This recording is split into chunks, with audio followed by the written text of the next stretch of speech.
Good evening, good evening, good evening. Thank you for joining Luana Hodges, YBC Youth Building Conversation. This evening, I am sitting down with Jashia Pickney. Did I say it Yes. correctly? Okay, awesome. Yes.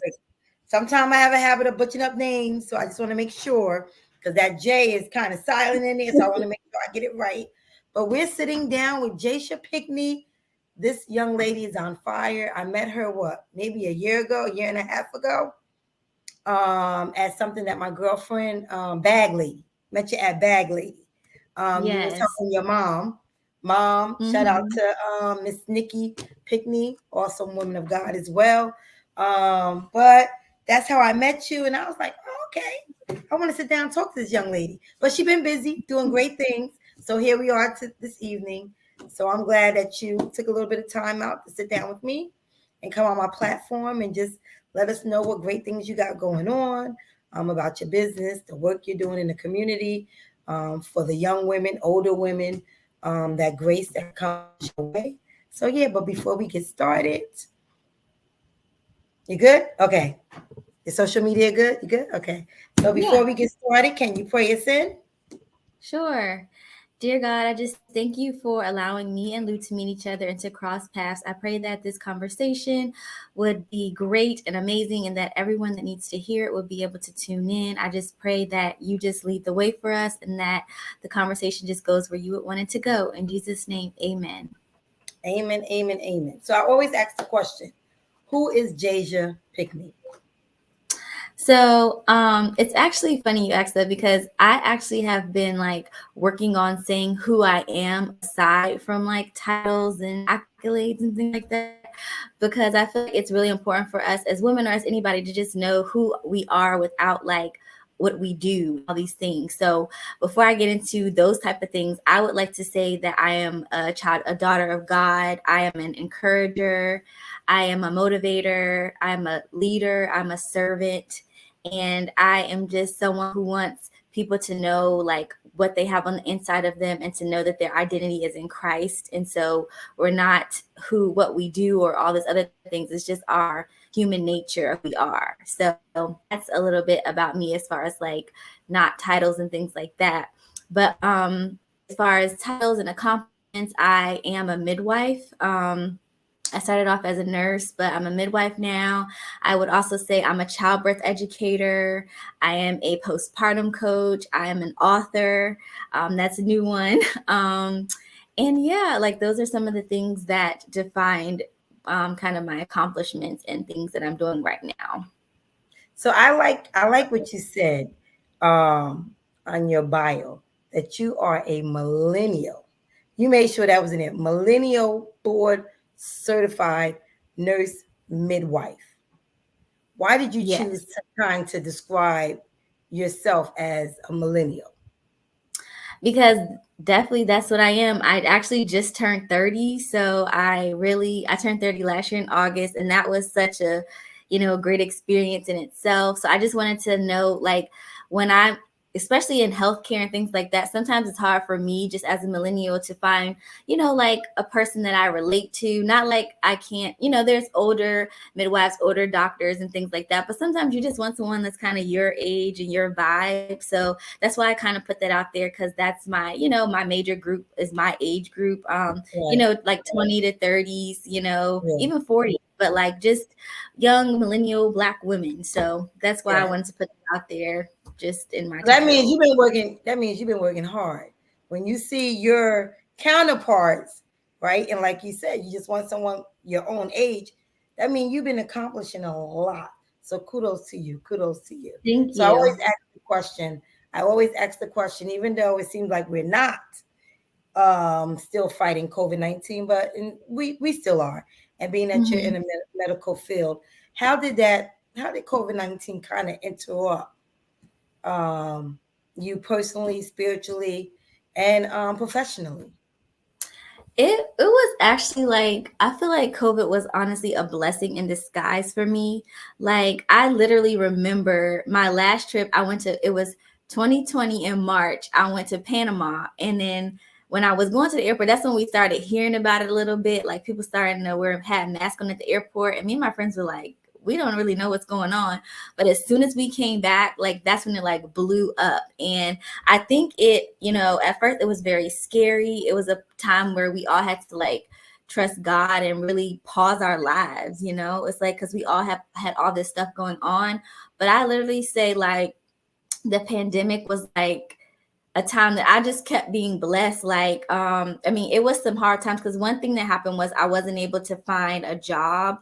So I graduated from midwifery school. I did a fellowship after a year. And then there was 6 months of me not having like any work because, it was a pandemic. Like there were not a lot of jobs and stuff. But that's when it like was crazy, because I was, I had started She Births From Within, my business, already the year before, but I wanted to focus more on like just education, more of like, just kind of putting stuff on Instagram, stuff like that. I didn't really do my business yet, but I had a name for it, and I knew that I wanted to get traction to me.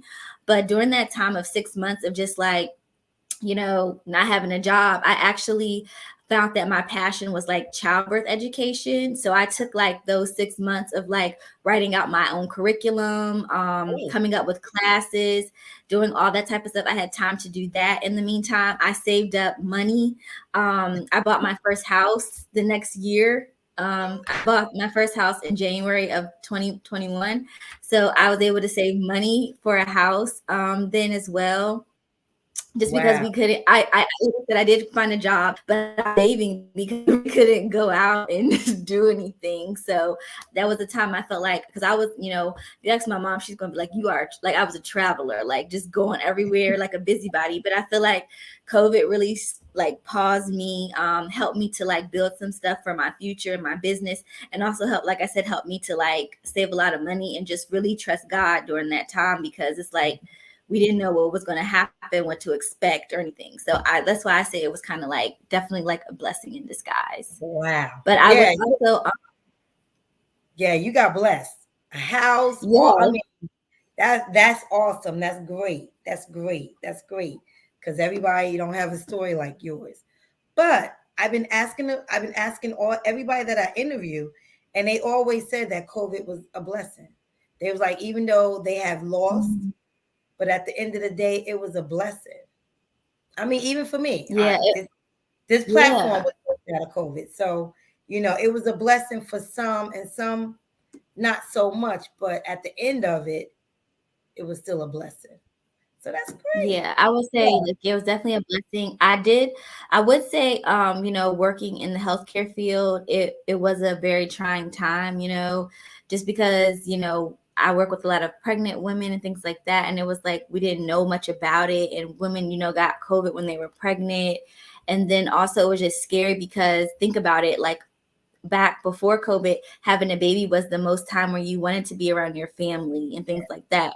So when I talked to women, who had to have their babies during COVID, it was hard because you couldn't be around your family. Like you could only have one person at your birth. Like it was very secluded. There were a lot of spikes in like postpartum depression and like depression after a baby. So I will say like it was definitely a harder time that I've noticed like for my patients and things like that. So I'm glad it's kind of like, resolving and things are getting a little bit better. But I will say, it was a little like, a little scary in the beginning, but like other people have saying, God is going to work no matter what, whether it's a pandemic, recession, what we're in, like he covers his children no matter what. So you can always like, learn something from, I think, what he tries to show us. Yeah. So looking back to when you started your nursing career, did you think you would be a founder or CEO of She Births? No, I really didn't even know what I was going to do. Like, I just like planned to be a nurse for, I don't know, like maybe the rest of my life, I guess. Like, I just went in like, I want to be a nurse, and like, I didn't even know I wanted to be a midwife. Like that, I always tell people that literally just fell upon me, because I worked as a postpartum nurse and a NICU nurse, and I met some midwives that worked at the hospital that I worked. I knew they weren't doctors, and I was like, what are you guys? And they're like, oh, we're midwives. And I'm like, what do midwives do? They're like, oh, we deliver babies, we do women's annual exams, we do birth control, fertility care, any woman's care. And I'm like, I want to do that. Because when I first tell people, like when I first went to school, I actually was going to be a doctor. I wanted to be a doctor. And I was like, I don't want to go to school that long. But it's like the perfect profession because it's like, we're not OBGYNs or, doctors, but we do a lot of like the same type of care, like, and I really wanted to be in like women's health. And I wanted to, it just, even like delivering babies, that part, I didn't even really want all that. But once I got to school, I did like a dual degree at Georgetown. And so I was actually going for women's health nurse practitioner, but they were like, it's only a couple credits, like, for the midwifery portion. If you don't want to do it, you don't have to. And I was just like, okay. But I went to like my first birth and I was like, oh my God, like, I think this is like for me. So like I said, I didn't even, back when I was little, my mom always would say, I wanted to be a pediatrician. And I like, definitely thought that's what I wanted to do. But now looking at where God has led me and how like my life just, took this course, I'm just so glad I ended up where I am. So Great. That's how it went. So how did you, or did you ever, because I know you said you wasn't sure, where do you get that entrepreneur spirit from? To say, okay, I know I want to do this, but let me turn it into my own business. I would say from my parents. I'm glad that I am able to come from parents who both have their own businesses. Like, because I feel like sometimes growing up, like young and Black, like a lot of our, like, generations of family don't always have businesses or know how to do that. So I'm glad that I actually have people. My parents are first generation like business owners. Like my dad's an electrician, Sliced It Electric. So my parents also have Ezekiel Family Services. They do marriage counseling, and my mom is a spiritual therapist. So my mom kind of led me into, you should, do your own business. Like when I created the business, to be honest, I didn't even know what I was going to do with it. I was just like, well, I have my LLC, and like I said, it was just more of like, right when I first started it, it was just bringing education about midwifery and what we do in women's health. Because the beginnings of my Instagram is just like education. But this is before I knew I was going to be teaching childbirth education or doing any of that stuff. So I would just say, like, if you have an idea or a passion, you can always start like your business and then just try to figure out, like, it doesn't always have to come all together. Like now I have a product, a book I can put under my business, like, just like it just develops. So that's where I think I have gotten that spirit from. Definitely blessed to have parents that kind of taught me and led the way for me. So where did you get the name? Okay, so the name.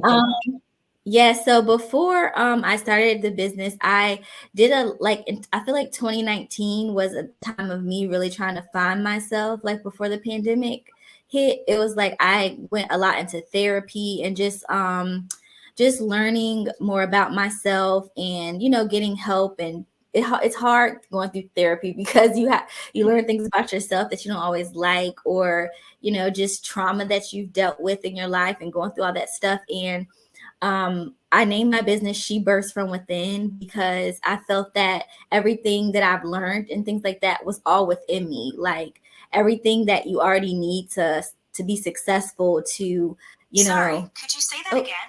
Sorry, to be everything you need to be successful, and all that stuff is already inside of you. It's just like us, like believing in ourselves and bringing it out. So then my goal was just to try to help people to like birth their dreams. And it was so ironic because everybody's always like, oh, is it because no, like it doesn't even have to be birth like a baby. I mean, birth anything, like your dreams, your goals, careers, like anything can be birthed from inside of you. So that's kind of where I got my name from.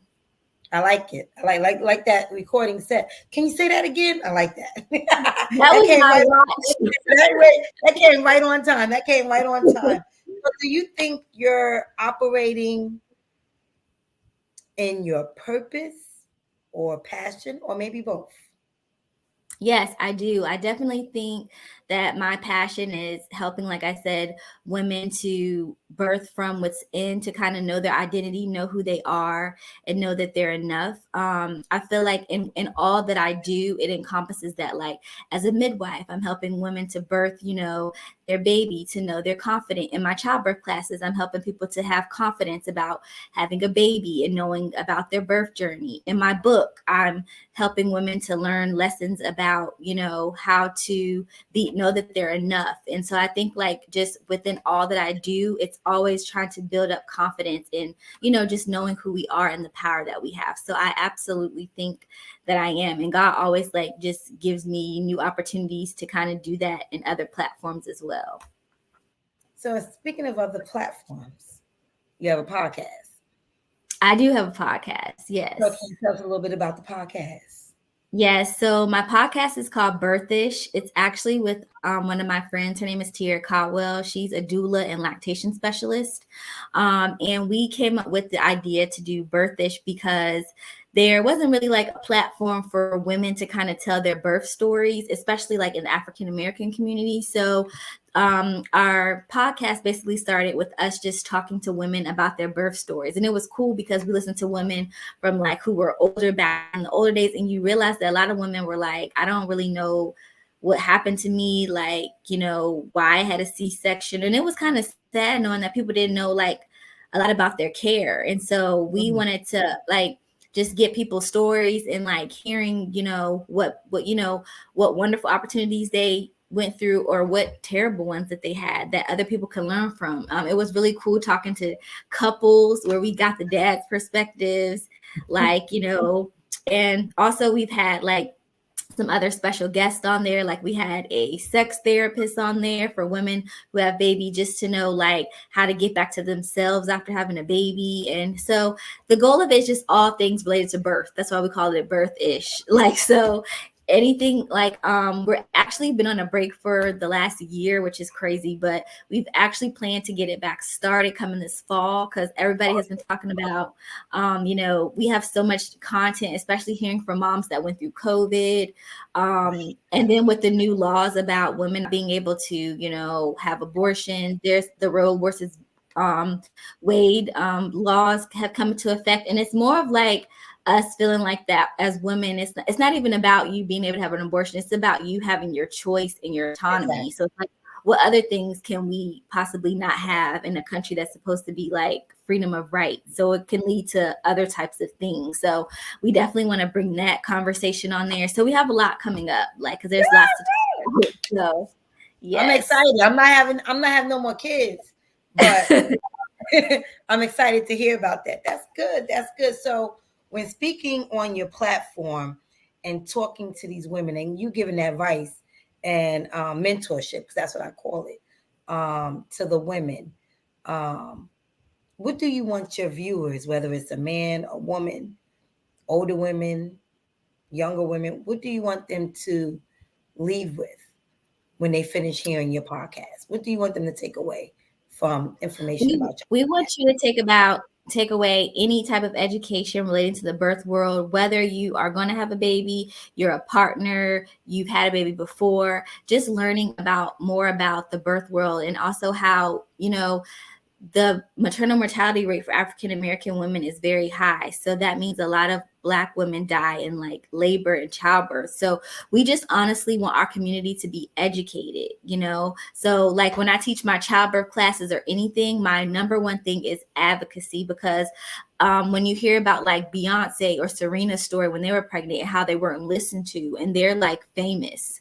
So it's just like, being able to kind of let people in our community know what's going on and know how to speak up for yourself. Like my number one thing is that you do not have to just do what someone says. You can ask questions. You can be like, I don't agree with that, and I feel like a lot of women feel like they don't have a voice in the birth world, and that's not, and we want them to be able to feel confident enough to speak up for themselves. So that's my main thing. And that as a partner that you can support them. And as someone who may not be having a baby, but have someone else that's having a baby, and, being able to support them, so that's my goal from all of this. That's good. I'm finding I have a couple of friends that's going through with the breast cancer. And I'm finding that they're not being heard as well as what Mm-hmm. they want for their body or how Mm-hmm. they want to receive treatment or which treatment that they don't want. So Mm-hmm. it's good what you guys are doing, just giving a space for African American women to know their rights and what you can Mm-hmm. do, and have a voice with them having a baby.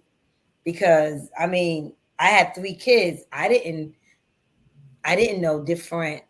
I never knew a midwife. I didn't know what that was. Mm-hmm. I didn't know that if I didn't want to go into a hospital to have a baby, that I can actually have my baby at home with a midwife. I didn't know that Mm-hmm. because when you go into a doctor's office, that's not exposed. That's not given. You know what I mean? It's that choice is not given. And I think a Mm-hmm. lot of women now is kind of moving away from, they like to have the intimacy of their home, having their Mm-hmm. child. I know a couple of women, they had their child in the pool of water. Yeah.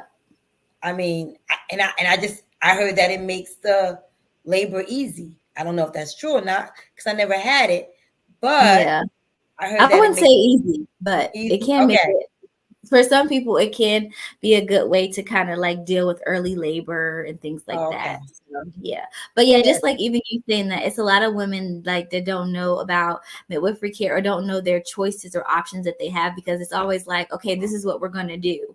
And it's never should be like that. It should always be like, here are your options. Let's discuss. It's supposed to be like a discussion between me and my patients. It's not like I'm telling you what to do. I give you options and we talk through it together. So that's how healthcare is supposed to be, you know? Yeah. Well, that's good. Well, big up to you guys. I can't wait for the podcast to come back. And when the podcast is up, let me know so I can make Oh, sure that my viewers can listen to it as well. It's great information. So in saying that, what have been some of your biggest obstacles that you had to overcome as a millennial um, in the nursing world, in the medical field?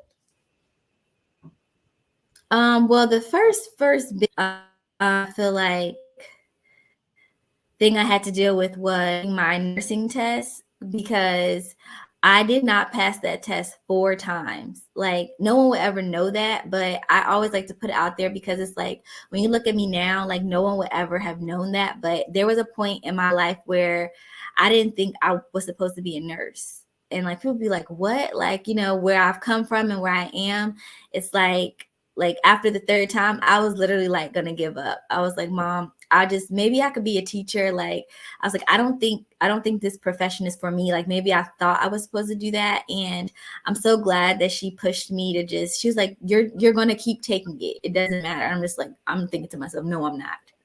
But anyway, like it was so funny because she found this like random teacher on Google, like the internet. And I'm like, Mom, you don't even know who this person is.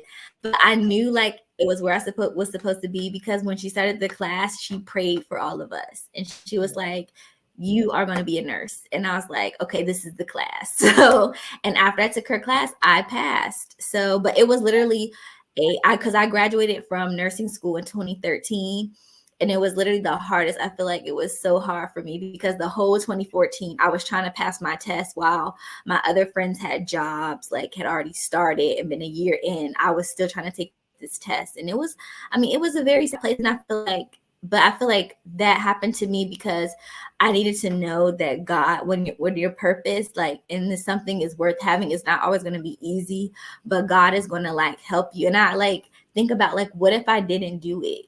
Like, or Right. what if I gave up? Right. And so I think that was like one of the most challenging places, like, or just another thing I feel like when I was becoming a midwife was just being like confident in myself because as you know, it's not a lot of Black midwives. We're only 2% like in the whole world. Like, so it's also like into a profession that a lot of people don't know about, but also being like one of the minorities in the profession. So you have to really be confident in your skills because every time someone's always questioning you or making you feel like inferior, So that was another thing that I had to learn, like as far as my, career choice and things like that. But I would say those are the main two that kind of like stick out to me like the most. So I have a question. This is off the books, or out from nowhere. How is the relationship with a midwife and a doctor? Do you guys how is it? how's the relationship? Because I know, can it be conflict? Can you guys bump heads at times as a midwife and then a doctor? Yeah, You versus so I mean, I don't know if I'm yeah, answering. so yeah, I know what you're saying. Yes, we Okay. practice. The way that we're taught to practice is a little different, but there can be a relationship where it is very collaborative. That's what we call it. So right now I work at Washington Hospital Center. I work with a practice of called Moms, which is cool, Midwives of MedStar. And it's 14 of us, but we also work alongside several doctors. So I'm privileged to be at a place where working with doctors is fine. Like we talk with them. Usually I always have a backup one of the doctors is also always my backup because like for example, I don't do cesareans. So if one of my patients needs a C-section or something, I would have to collaborate with them, or care is getting more and I'm not sure and I have questions, we can always go to them and ask questions.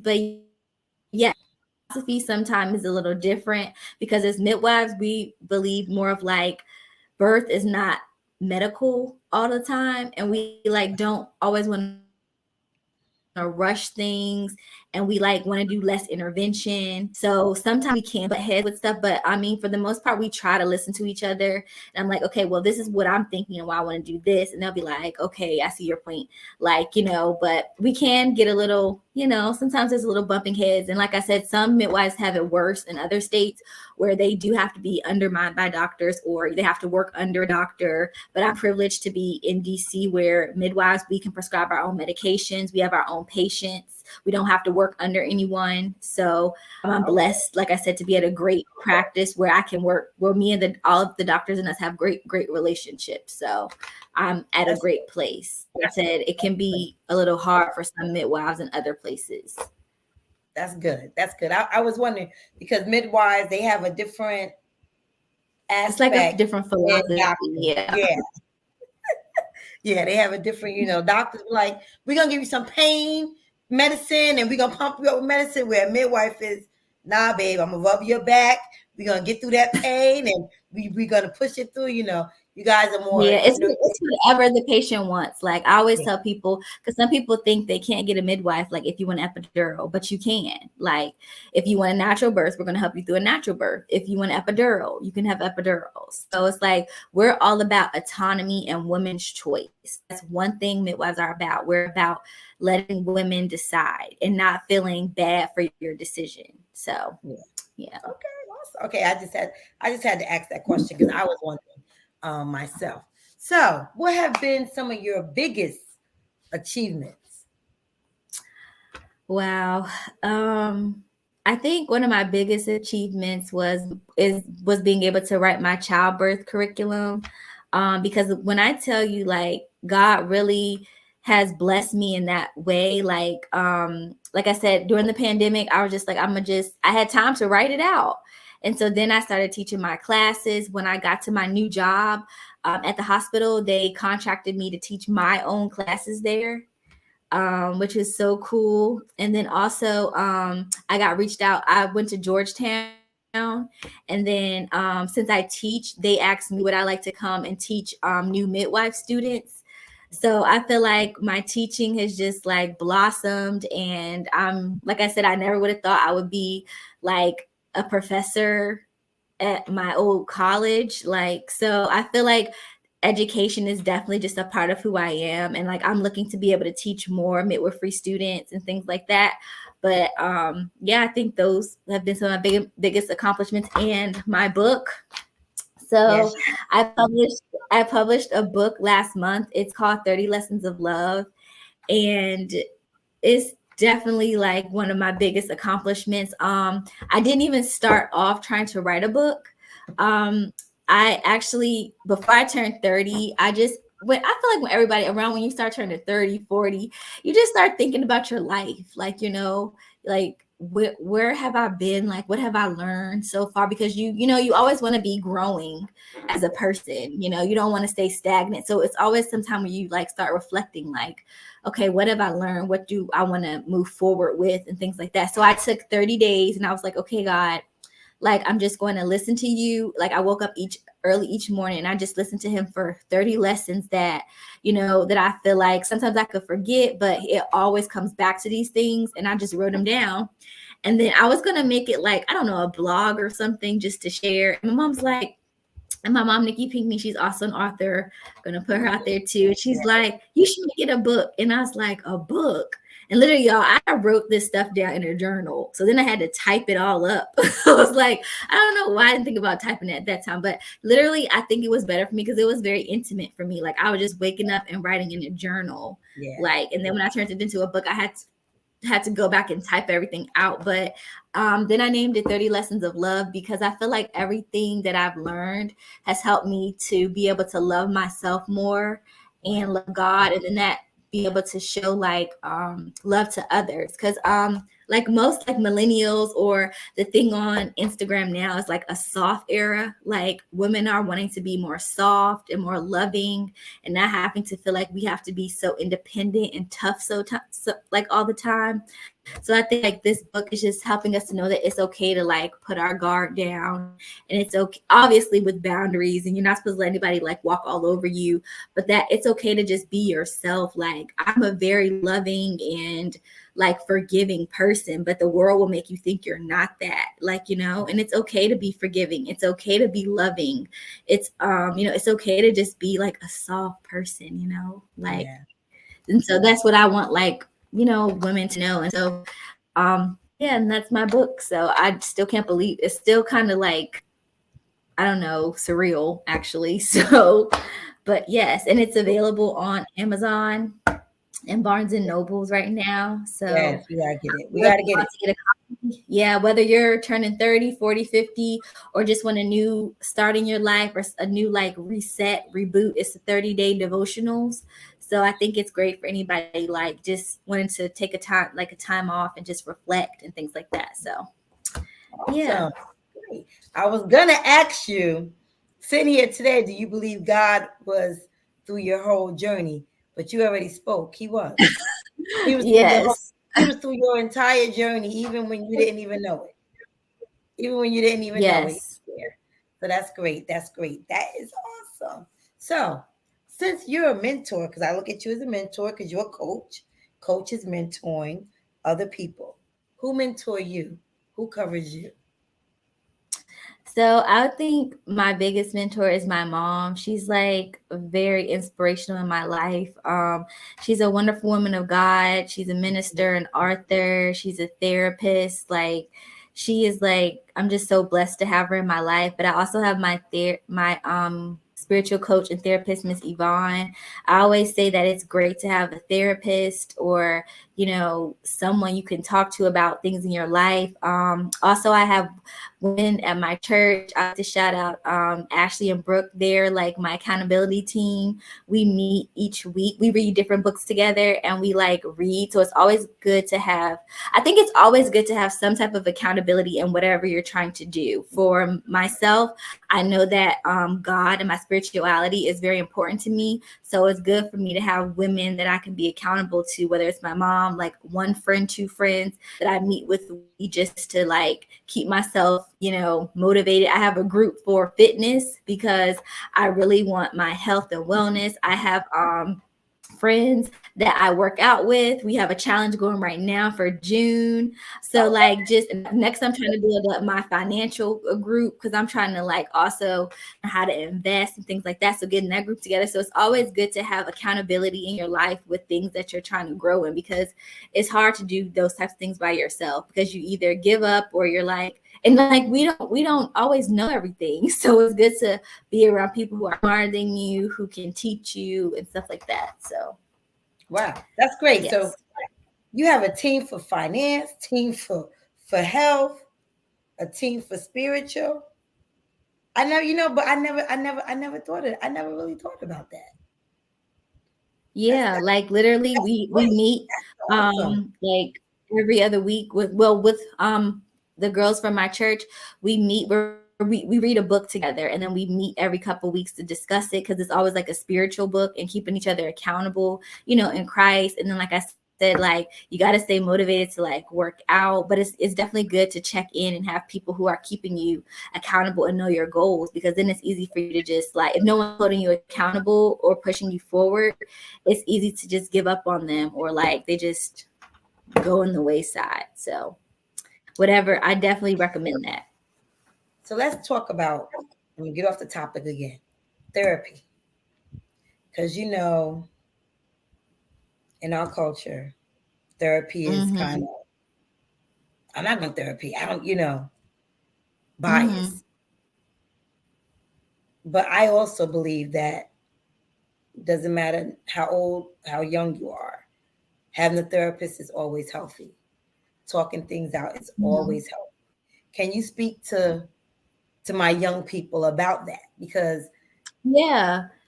So having a therapist, it doesn't mean that like something's wrong with you or that there's a problem, it's just reflection. Like all of us, if you basically what makes us all different is our experiences.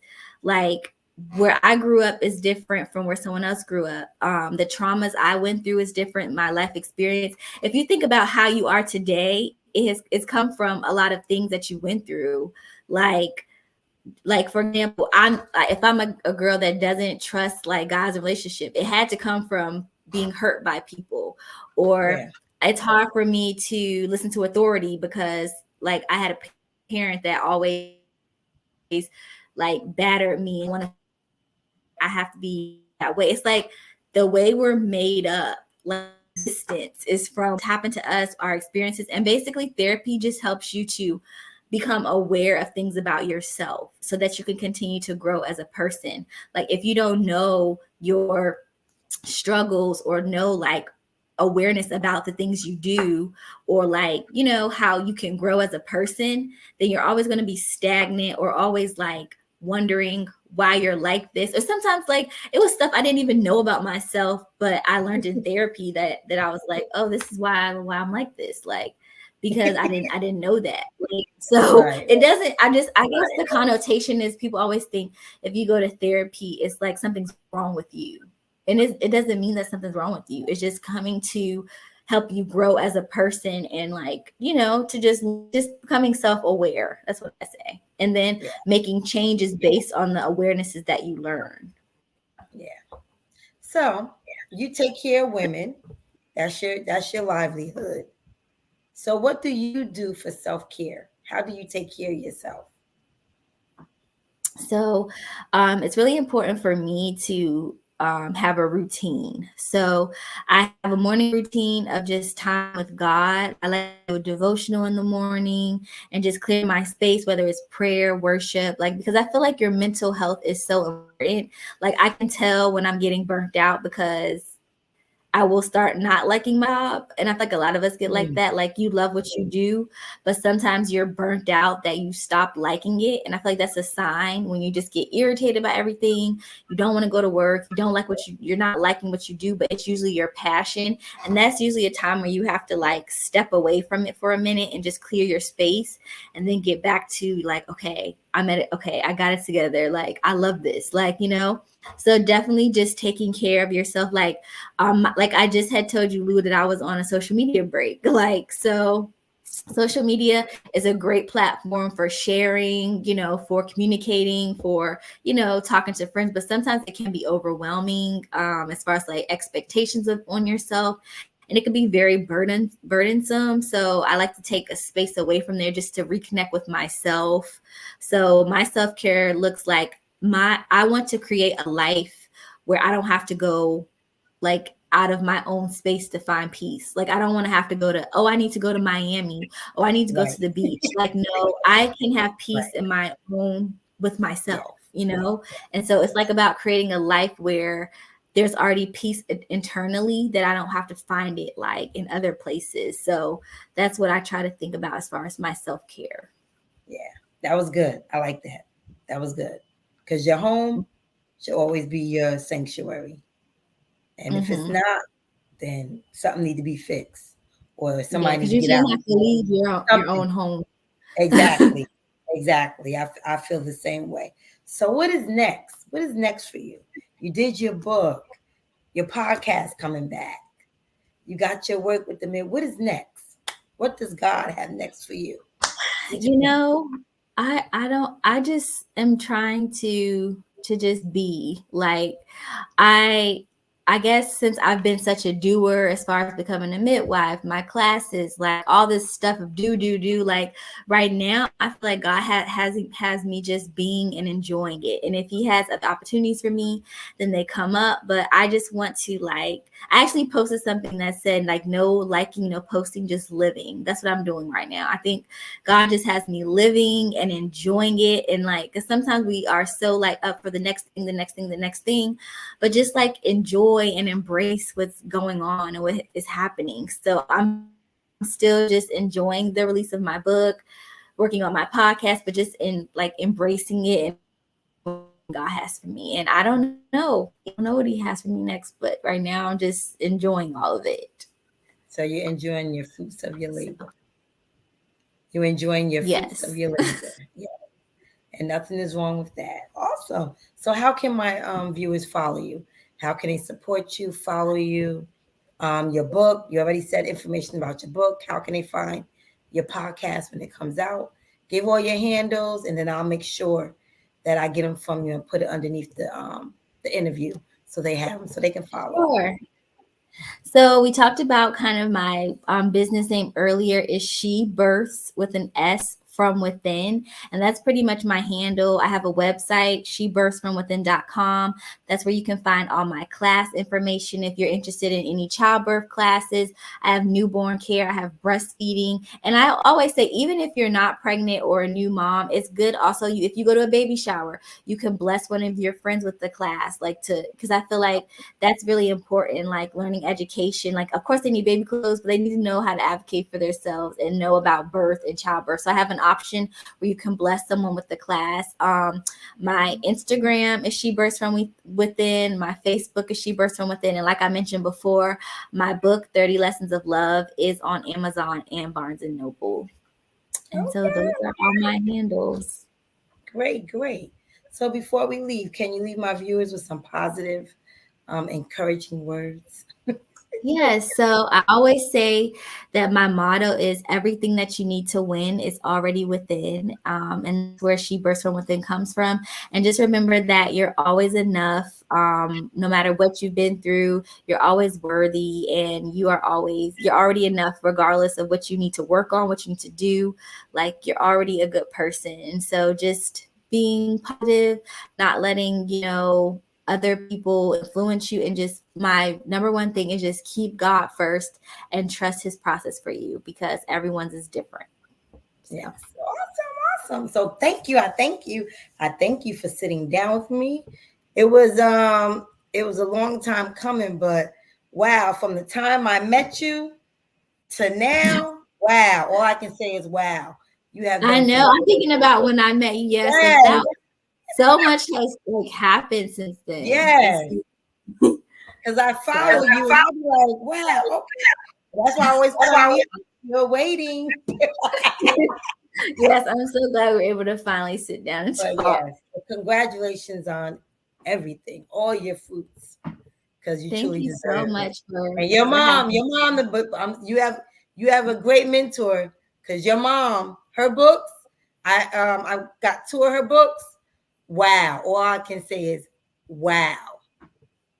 She's a special lady as well. And I'm going to make sure I put her information underneath as well for my viewers to pick up her book too, because her book is. Yeah. Or if anybody needs, like what we talked about, coaching, therapy, if you need that, my mom does that. So she'll be a great person to get some help with that. She's wonderful. Yeah, she's good. We missed her at the women's retreat. She's supposed to have spoke at Miss Georgette's women's retreat. And she did. She spoke virtually. Spoke virtually. She wanted to be there, but we was like, wow, she's on fire. So I said hi, love her to death, love her to death. Okay, I will. Thank you for sitting down with me. Do you have any questions for me before we sign off? No, I just want to say thank you so much for doing all the community work you're doing and, bringing like entrepreneurs and people like me to the community to be able to help people and just continue the wonderful work that you're doing. And I pray that God continues to bless you. Thank you. Thank you. Like I said, this platform was created for you guys. Anytime you want to come on, anytime you want to shoot me over anything you're having, just send it to me and I'll post it up. But the platform was made for you guys to get your business out, to get your words out, your stories out, anything you guys got going on. That's what this platform is here for. Yeah. Well, I love it. Thank you. Thank you. And saying that, this was my last interview before my break. I'm taking a 2-month break. I will be back in September with some more great interviews coming up. Trying to get together a podcast, 6 episodes with my young people that just came home from college to see what's going on in their world. So stay tuned for that as well. So enjoy. Make sure you stay on, Jashia. Have a good evening.